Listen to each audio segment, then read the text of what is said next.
Hello, my name is Abraham Klein, and this is Yinzer Club.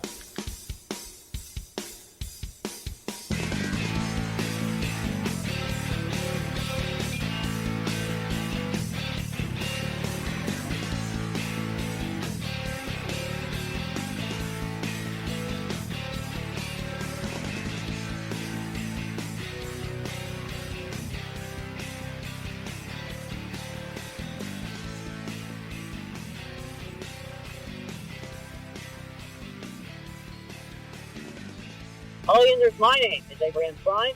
My guest at this time is a gentleman by the name of El Hassan El Halawi. He is a Moroccan scholar, international scholar from Morocco, I should say, and he is a part of the Fulbright program here at the Indiana University of Pennsylvania. And today we're going to talk to him a little bit about his experience, as well as a little bit about himself as well. So, Mr. Hassan, how are you doing today? I'm all right. Thank you very much, Mr. Brown, for this interview. I would like just to introduce myself first. No problem. I am Sridari. I am from Morocco. I am a teacher of English language in the high school for about 15 years. And my experience this year ended up to be here at IUP. Yeah, and that's interesting because of all the places for people to show up internationally, they end up in Western Pennsylvania. But anyway, first of all, tell us the journey of getting here, how you found out about the program, and how you ended up here in Indiana University. Great. So concerning, let's say, ending up to arrive here in Morocco, we have a Facebook page of the Fulbright Commission in Morocco, and they post news about teachers if they want to apply for this program. And we applied through the Ministry of Education. We have a lot of documents that we have to provide. I did all of that, and I was selected to sit for the interview and to do an exam, to pass an exam called the ITP test. That's a language test. Mm-hmm. Luckily, I got more than the minimum they required. The minimum required was 500 points. And after that, we were, if I remember, we were selected for, let's say, on the national level. Okay. And our files were sent to Washington, D.C., to the International Fulbright Commission in USA. I think after 5 months, if I remember, or 6, I don't remember exactly how many months we have been waiting for the results. We had been waiting for months. Right. But I think after those months, I received an email from IREX telling me that I am one of the finalists among 4 Moroccans who are here in the US now. Okay, that's pretty great. So you signed up for the program. Obviously, it seemed like there was a lot of hoops to jump through before you could get here. Once you did get here, what was your experience first coming here? Because I know a lot of international students will come here and they'll experience culture shock, or some get homesick right away. What was your experience here? Concerning culture shock, I can say I didn't experience that at all. I have been traveling to work for many years. I have visited different countries. I have a lot of Americans or American friends in Morocco. I have been working with them, going out with them, let's say experiencing many adventures in Morocco and outside Morocco. For example, I have been with some of them to Spain and some to France. I am familiar with their culture, or with the US culture, and it wasn't the case for me when I arrived here. Yeah. So I've been obviously involved with the friendship program now for 4 years, and I've been with many of the students when they're having like parties or something like that, and it's a pretty like exciting experience because you got people from different parts of the world. You know, Morocco, obviously, India, sometimes Indonesia, Mexico, places like that. As far as interacting with all of these other cultures that maybe you hadn't been involved with before, what was that experience like for you? That's a good point. I like it. I can say I have learned a lot from people from around the world who I have never been in touch with before. For example, I have good relationships with people from India, from Indonesia, from Philippines, from Senegal, and we have been learning from each other's cultures, Hmm. from their practices, tasting their food. Yeah. Okay, they also learned a lot from us, like fasting in Ramadan, Hmm. and let's say staying the whole day without food, without drinking, and so on. They experienced that with us. They tried to see if they can stay for a long time fasting. At the end of Ramadan, we all celebrated Eid al-Fitr, and this is a feast we celebrate. It's like after 30 or 20 days of fasting. Hmm. Yeah. Yeah. So, where was I going with that? um, hmm, I don't remember what I was going to say, but oh yeah. Tell me about the experience as far as the academic and things like that. As far as what you experienced with that. Great. Concerning the academic experience, we have uh, we have had many courses here at the IUP. They were really very fruitful for us. We learned a lot from different professors here. We had a lot of workshops that we can use back home. For example, I can tell you technology workshop every Thursday, Fulbright seminar every Monday, audit courses on Monday and Thursday for me, field experience on Wednesday. We have learned a lot from the teaching and learning experience at the IUP, which uh, which I am planning to share with my colleagues when I made it back home. Okay. So. And one thing I want just to add, I really appreciate the IUP team. It's a very smart and skillful team. They know exactly how to manage this program from A to Z. From our first steps here up to now, they are doing a great job. And I will take this moment to, let's say, to thank every one of them, let's say, from the president of the IUP, from the provost as well, Michelle Petrucci, Dr. Michelle Petrucci, Dr. Lara, and everyone involved in the program. They made our experience so successful. They made our stay very comfortable to a great extent here. They keep checking on us to see if we are okay, if we need anything.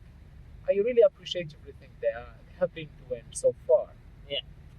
All right. So regarding the fact that you mentioned you've obviously had other experiences traveling the world. Um, Not only do you speak Arabic and English, you teach English, but you're also fluent in a couple other languages. Tell us about how that came about. Yeah, I was interested in traveling to other countries other than France, okay, which we have, let's say, close relationship because we are we used to be a French colony, Right. and we used to study French at school since primary level. English, we we started. I'm speaking about my case. We started studying English in high school from the 10th grade. Okay. Concerning Spanish, okay, I will speak about Spanish. Spanish, I have been to Spain many times, I think, along 10 years now, and I was obliged to study this language, at least to know the minimum, how I can make myself understood if I need to ask about directions or to buy things from stores or supermarkets. So I end up learning it at home Okay. through an English version. Okay. Yeah. Yeah, interesting. So, uh, getting back to the Fulbright program and things like that, you came here for the spring semester. Um, Obviously, a lot of exciting things happened. You guys got to experience a lot of academic as well as cultural um, uh, knowledge as far as that's concerned. But then something happened, not just for you, but for literally the entire world. Uh, we we ended up in a pandemic. Um, so, first of all, did you feel when things started becoming imminent that it was going to be a big deal? And also, once it happened, what's been your experience with that? I know the pandemic is all over the world. Right, Okay, it's not only the US. right, Unfortunately, the US is one of the hotspots, right, and the US has a big number of cases. But when the pandemic started, I have been, or I was in New York, right. which was So it's a the hot spot, hotspot yeah. at that time. Big hot spot in the U.S. at Yes. the time, yeah. Everyone was worrying about me and saying, "You are in a dangerous place. Right. Are you okay? Are you feeling okay? Is everything going well with your health?" I was just trying to let them know that I am healthy, I am okay, I'm not fearful. I was taking care of myself till I came back here. What was my let's say opinion about this pandemic? When something is out of control, we cannot control the pandemic, we cannot control the virus, Right. but we can control something, which is taking care of yourself, how to keep yourself healthy and fit. Yeah. It means by taking care of yourself, keeping yourself away from touching any kind of surfaces, shaking hands, wearing masks when you are entering businesses like supermarkets or stores. But luckily, the governor of Pennsylvania did a good decision. He shut down everything soon, as soon as the pandemic started, Right. so as to save people's lives. Yeah. But for me, it wasn't the case.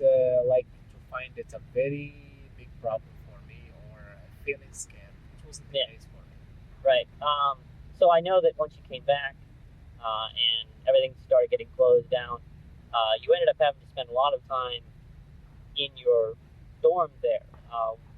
Like, did you have issues of loneliness? Was there any problems with that? Because I know a lot of people during this pandemic have had many issues of loneliness, depression, some even suicide. Yeah. Let me tell you, when we returned back after the spring break and the pandemic started and everything is emerging and the cases were increasing very rapidly, I used also to go out again and again, biking, running, went to the forest for some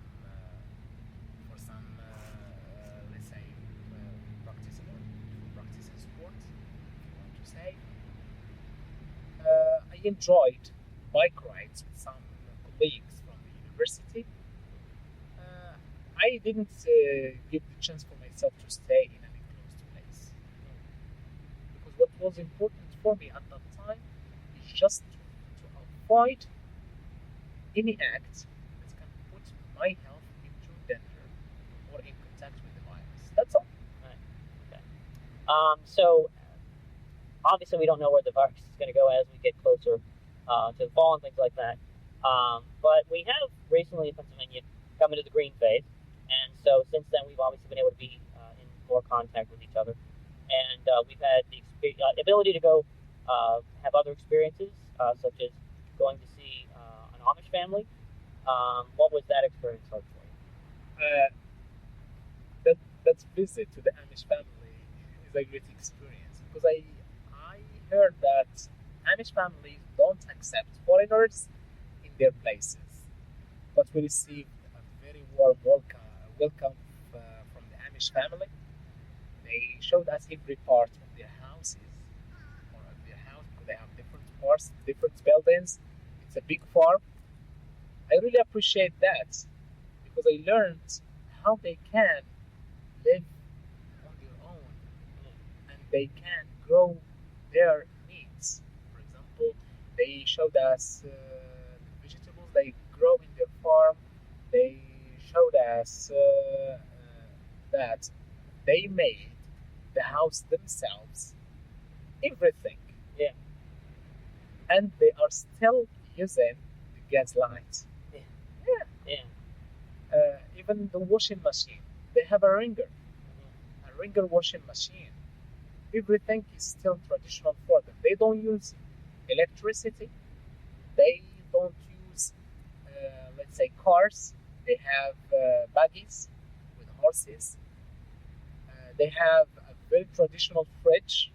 Very Okay, traditional. yeah, I really like that. Okay, I think we're working on an article, and we will publish it soon about this visit to the Amish family. Yeah. Okay. So, aside from that, one thing we've discussed is some of the differences that we've had between cultures. Obviously, there's a lot of things we do share, but obviously we have some differences as well. One thing that you pointed out to me was this idea of like elderly people living alone, where that's not necessarily the case in your country. Our visit to the US is only for an academic purpose. It also has a social purpose, Right. because we need to explore the US community from a social perspective. How do they live? How do they spend their days or their daily life? How it goes? I can say something. Yeah, we have a lot of common points between our cultures.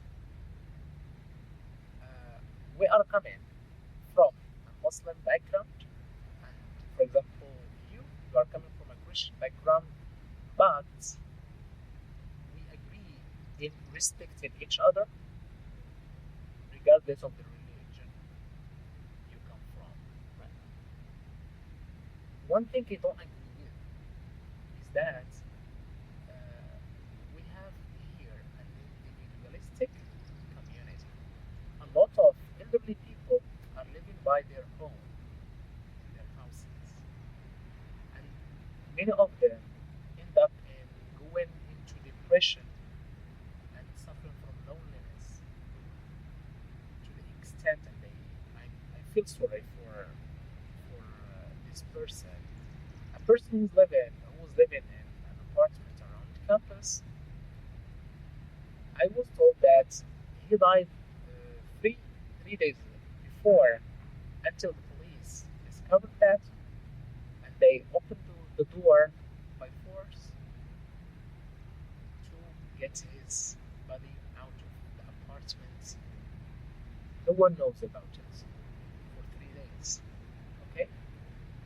It means here family ties are very important. We shouldn't live alone in our houses. We need people to talk to. We need people to interact with, to go for a walk at least with. Yeah. Yeah. And for example, some people they let's say they choose to have dogs as partners with them in their houses. Yeah, I have no problem with that. Yeah. Yes, having a dog, no problem, but you have to have another person with you.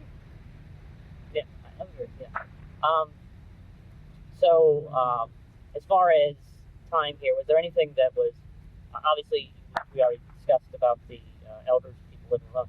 Was there anything else that you found unexpected in a more positive way, maybe that maybe you didn't know before coming there? I can tell you, uh, I have corrected a lot of stereotypes about the American society in media, and now no one should trust media because what is seen about the US is different from what I have seen now. I was surprised when they are so nice, they are caring, okay, especially I am speaking about the people I have been in contact with along these 7 months. 7 months experience or 6 months and a few weeks. It's a long experience. It's good. Yeah. It's a great experience. Yeah. So for me, we have built a mutual understanding between the US and the Moroccan countries, and that's the important. Absolutely. Yeah. Yeah, I mean, and I would say, about the program, like, just give a little plug here. If you have the opportunity to join some sort of program, in which they give you the opportunity to meet people from other countries, I would definitely encourage you to do it, because it is a very eye-opening experience. It helps, especially people that may have some sort of prejudice or have stereotypes about other countries. Getting to meet people from other countries is the best way to actually learn about them. I would say the same thing about the Amish. The best way to learn about them is to meet them. If you don't know many Christians, the best way to learn about them is to meet them. But that's my opinion on that. Yeah. So get back to you. I can add something here. Maybe learning about people, learning about a society, learning about a country is not enough. But I believe if you experience meeting them, that's the real experience you have to go through. Right. Yeah, I would agree. And it can absolutely give you the reality. The reality, you can discover it yourself. Because this experience opened my eyes on a lot of things about the US culture, the US community, the US economy as well, everything. So in closing, hopefully, as of Tuesday, you'll be heading back to Morocco at the time of this recording. That is. What are your expectations, goals going forward from here? Okay, so I have some future plans. Okay, to conduct some workshops for my colleagues in my district and in other parts if the ministry allows that. I would, let's say, share everything I have learned along this experience. Even if there are any other participants in the Fulbright program, I would share my experience with them as well. Okay. All right. Well, this has been Abraham Klein here today, talking with Mr. El Hassan Al Halali from Morocco. We hope you like this video. If you have, please like, share, and subscribe, and all that stuff. And Yins, have a great day. Thank you very much. Have a good day. Thank you. Have a good day. All right, well, that's our program. We hope that you liked it. If you did, please like, share, subscribe. If it's on YouTube, subscribe, or subscribe to the podcast, or whatever it is. Anyway, we hope you'll join us again for our next episode. And don't forget to check out some of the other great programs here on idiotradio.net. We've got the Inquisitive Minds, the Triple B and Double D Heavyweight Podcast, the Todd DeFazio Show, the Triple B Experience, the Beard on Food, syndicated by My Ham Radio. We got the Best of the Double D Show, the Best of the Village Idiot Show. We've got other shows. Plus, we've got, of course, Yinzer Club. And don't forget to check us out again. Also, don't forget to go on to idiotradio.net and check out some of the merch. We got the Yins Have a Great Day hat, the Yins Have a Great Day shirt, the Yins Have a Great Day polo shirt. Also, don't forget to go on to yinzerclub.com and check out other great merch there. This has been Abraham Klein for Yinzer Club saying, Yins have a great day.